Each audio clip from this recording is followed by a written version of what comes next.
Welcome to the Peaceful Life podcast. If you're a new listener, then I appreciate you tuning in. If you're a return listener, then welcome back.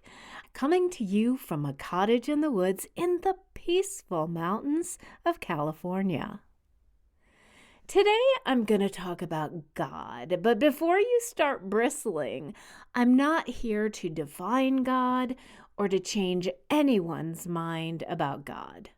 I'll explain how I've viewed religion, faith, and spirituality throughout my life, and give you my own definition of God. I don't impose my belief system on anyone and appreciate when others respect my beliefs, even if they're different. So think of this episode more like a question rather than an essay or a statement, because none of us really know. And that's why it's called belief or faith. Most of us as children believe the theology that we're taught from our parents. Our parents tell us what they believe and instill that belief system into us, taking us to temple or church or mosque or whatever. We believe because our parents are our first teachers, our guides, and we depend on them for knowledge and safety. There's a great YouTube video that I posted on the Peaceful Life Podcast Facebook page. That's facebook.com/peacefulpodcast. I also posted it on my personal Facebook page, facebook.com/peacefulpodcaster. It has children of different faiths describing God. In it, one child simply says, "God is love." Another says, "You can see him on the ground, on legs and on feet." One kid named Toby really blew me away because he said almost exactly what I think. He said, "For me, it's a really big maybe. Part of me believes in God a lot, and part of me doesn't, because maybe there is someone upstairs making great things happen and sprinkling magic on the world. And then you see such bad stuff happen, and you see kids get cancer, and you doubt and you question God." That's a lot for a kid, huh? According to a 2018 survey by the Pew Research Center, 1 out of 5 Americans do not believe in God as described in the Bible. Of the 80% that do, the meaning of the term God varies based on religious affiliation, gender, and even political party. Men are less likely to believe in God than women, Democrats less likely than Republicans, and the educated, those with a college degree, are less likely to believe in God and/or a higher power. For those with a high school degree or less, 66% believe in God as described in the Bible, and 6% were outright atheist. The rest believe in some kind of higher power. For those with some college, 53% believe in God as described in the Bible, and 8% were outright atheist. And for those with a college degree, only 45% believe in God as described in the Bible, and as much as 16% were atheist. So that's interesting. Perhaps the more someone is educated, the more they question their belief system that has been instilled into them by their parents. I'd love to research more about how people come to believe in their particular faith and how and why they stop. The survey is titled, "When Americans Say They Believe in God, What Do They Mean?" by the Pew Research Center, and I'll link to it in my show notes. So now is the point where I explain my religious background, or lack of it. I talked briefly in the bullying episode that in elementary school I did not say the phrase "under God" in the Pledge of Allegiance. Something I had questioned and asked my parents about. You see, we didn't talk about God in our household. My father was Jewish by heritage, but an atheist by belief. My mother was raised Catholic, but was not practicing. She was more spiritual than religious, and she did believe in God. But I leaned toward my father's belief system. So somewhere around kindergarten or first grade, I asked my parents about the Pledge of Allegiance because I was told we didn't believe in God. My father replied that I didn't have to say those particular words if I didn't feel like it, but just say the rest. And I still do that to this day, and was surprised to find out when I grew up that that's how the Pledge of Allegiance was originally written, without the phrase "under God." So I don't feel so bad eliminating those two words. In the bullying episode number 41, Making Peace with Your Bullied Inner Child, my friend Christopher said that not saying those two words "under God" was the catalyst of the horrific bullying and harassment that he endured as a child. It's kind of a metaphor, or I guess what would the word be, microcosm of the world where God and or religion is a catalyst for a great percentage of violence in the world. I could never understand that as a child or even as an adult. So you're committing war or violence or murder because someone doesn't believe in the same benevolent, loving God that you do? That's pretty much the theme of Bill Maher's movie Religulous, although I think at times in the movie he does become disrespectful to those who do believe. So anyway, I digress. Back to my childhood. We celebrated holidays in a secular manner. We celebrated both Hanukkah and Christmas, but more as cultural celebrations and a time to have all of our family over and get presents. Lots of presents. During the holidays, other kids were jealous that we got presents for both Hanukkah and Christmas. But to be fair, we only got one present for Hanukkah, and it was on the day that was furthest from Christmas. That was our family rule. We lit the menorah, but we didn't say the actual prayer that you're supposed to say. I don't even think my dad knew it. We sang a little song he made up about lighting candles. On this night we will light 8 little Hanukkah candles. It's a sight, oh so bright, 8 little Hanukkah candles. When we questioned our parents about religion, they said that we were free to choose for ourselves. Wow. That's a big concept for a child. So most of us didn't even think about it until we started developing our own critical thought around our teen years. Long story short, my oldest sister never followed an organized religion, but she is spiritual. I'm not sure if she believes in God. We've never really talked about it. My second oldest sister, Kate, whom I interviewed in one of my episodes, is Christian. She started going to Episcopal church with her friends as a teenager and was baptized Episcopalian at 16. She then converted to Lutheranism for her husband and remains Lutheran to this day. Her faith is very important to her. She attends church every Sunday and even sings in the church choir. My baby sister converted to Judaism to marry her third husband. I don't believe they are particularly religious. They don't do Seder or observe the high holidays, but I do think that she believes in God. Now, my daughter also converted to Judaism for her husband, and although they do not attend temple, she has found solace in the faith, and they do observe the holidays. She does believe in God. Me, as you might have guessed by now, I am more spiritual. Organized religion never resonated with me. I always questioned the definition of God as a vengeful being, as a puppeteer and in complete control of our lives, and also as a man.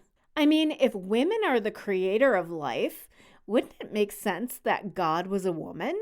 or both, or non-gendered. That's kind of some patriarchal bull right there. So I myself grew up atheist and identify as atheist, although there is a definition of God that did resonate with me. And I found it in a book called Stranger in a Strange Land by Robert A. Heinlein. It's a science fiction book published in 1961, 2 years before I was born, and it had some radical theology in it. It actually won a Hugo Award for science fiction novels in 1962. Now, there's never been a movie made of Stranger in a Strange Land, although it says there's a TV movie in development on IMDb. And now that CGI is so great, I can see it being an amazing show. So I hope that happens. Now, Robert A. Heinlein was an agnostic, but wrote many science fiction stories that were critical of organized religion, theology, and the influence that religion had on both government and culture. The premise of Stranger is that there was a mission to Mars many years ago, but all of the original astronauts had died. But a man comes back to Earth in a spaceship who turns out to be the child of 2 of the astronauts. And he was raised on Mars by Martians, and he has the belief system and the physical powers of the Martians. Sort of a nurture overcomes nature sort of thing. So this man who was brought up on Mars, his name is Valentine Michael Smith, he starts preaching that God is not external, that God is the best part of all of us. He says in the book, "Thou art God, I am God, all that groks is God." Now in the book, grok is a Martian word that literally translates to drink, but figuratively it means to understand at the deepest level. It's made its way into pop culture, and especially in the 60s and 70s, people used to use it in conversation. I grok you, man. So the concept of thou art God is not really elevating humans to a godlike entity. It means that God is the best part of us. It's the love, the giving, the humanity, and the morality. So I had a conversation with my daughter the other day about God because she's exploring her faith and reading books based on Judaism. I explained to her that it doesn't compute with me that when something good happens and people say, praise the Lord or God is good, but when something bad happens, they don't say God is bad or curse God, or they don't even curse the devil. There is no anti-God in our culture. No one says, bad devil, my stocks went down today. It's kind of like that boy Toby in the video says, is God giving your child cancer? Is he making people buy AR-15s and shooting up bars? And is God creating wars? If there is a God, why isn't he stopping all that? Doesn't she want us to be safe and happy? So to me, personally, it's more comforting to think that nothing happens for a reason, that everything just happens randomly, than thinking there's some vengeful being up in the sky killing children and innocent human beings. So that's the problem I have with AA too, which is based on the belief of an external higher power. Let go and let God, turn it over.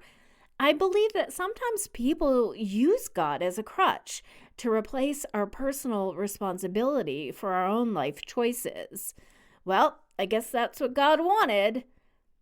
So does God want some people to be drug addicts and alcoholics, or does God want them to recover? It confuses me. Now, when I was in my 20s, I actually read the Bible, and what surprised me most were the quotes from Jesus. They really are beautiful sentiments and great guides to live by. For example, love one another, love your enemies, do not be anxious about tomorrow, for tomorrow will be anxious for itself. Let the day's own trouble be sufficient for the day. If you want to be perfect, go sell your possessions and give to the poor. For what shall it profit a man if he gain the whole world and suffer the loss of his soul? And although I couldn't find the exact quote, I'm pretty sure he said something about not persecuting those of different faiths, that you should accept them into your heart. He spoke of love, of tolerance, and helping those who needed it. And I'm pretty sure Jesus didn't say to hurt or kill those other people who don't believe what you do. I once had a very moving spiritual dream. I dreamt that Jesus appeared before me. This was kind of funny for an atheist. I reached out and touched his robe and was overcome with the most powerful feeling of love from head to toe, a love and light that I had never felt before. It was infinitely more loving than anything. When I woke up, I was really blown away, but no, I was not converted. If anything, it solidified my belief that God is within us and we can be kind and loving and good, and that's what creates the God energy. So let's imagine this. Whatever your belief system, whomever your God is to you, can you believe just for a moment that you have a little piece of God within yourself? Take a deep breath, and I bet you're kind of feeling it already. Right around your heart, a warmth, a love, a light, and the peace.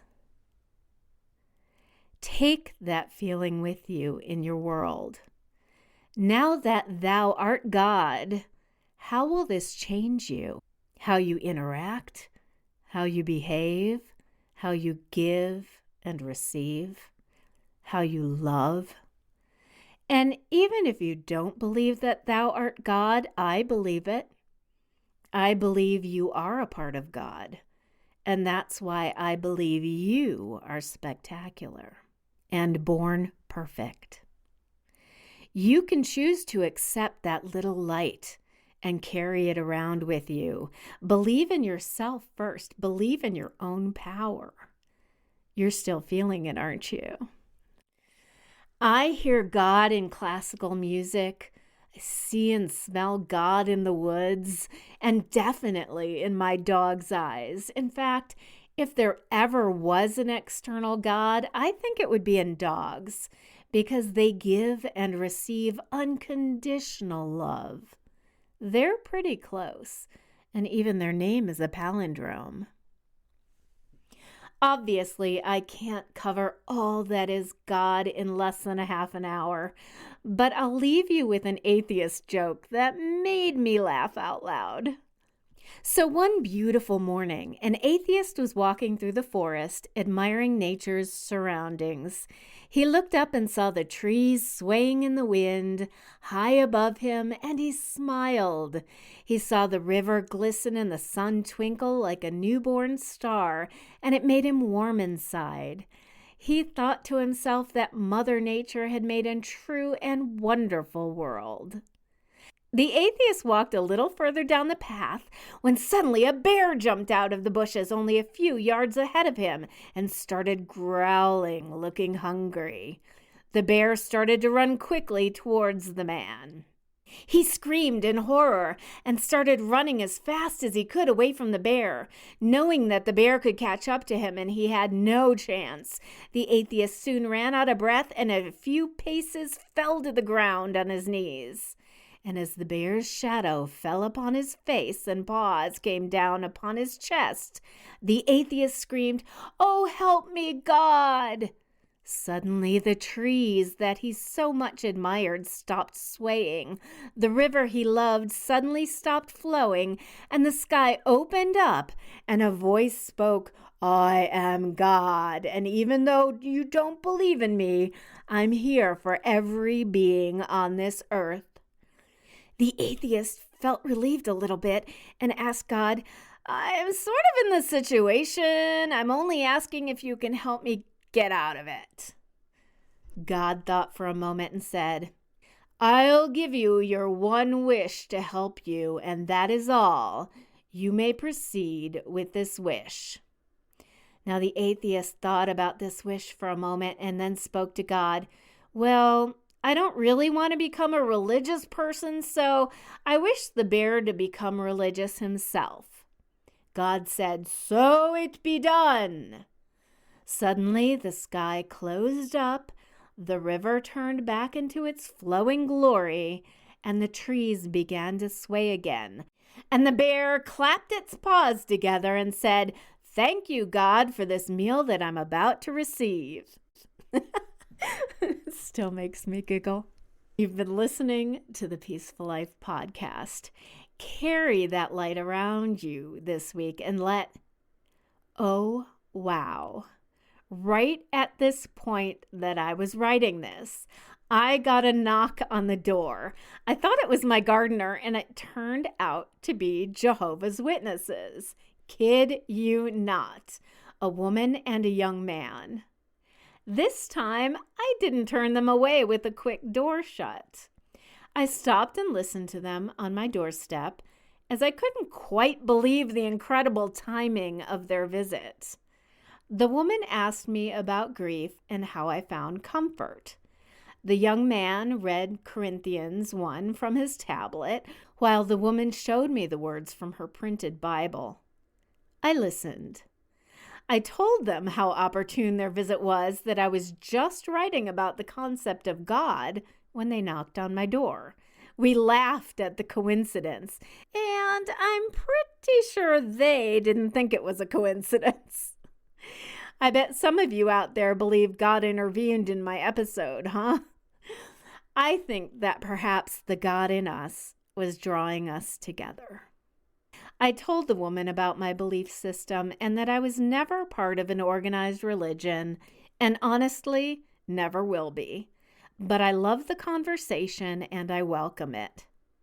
She was so grateful that I'd shared with her and let her share with me, and that I had not closed the door on them.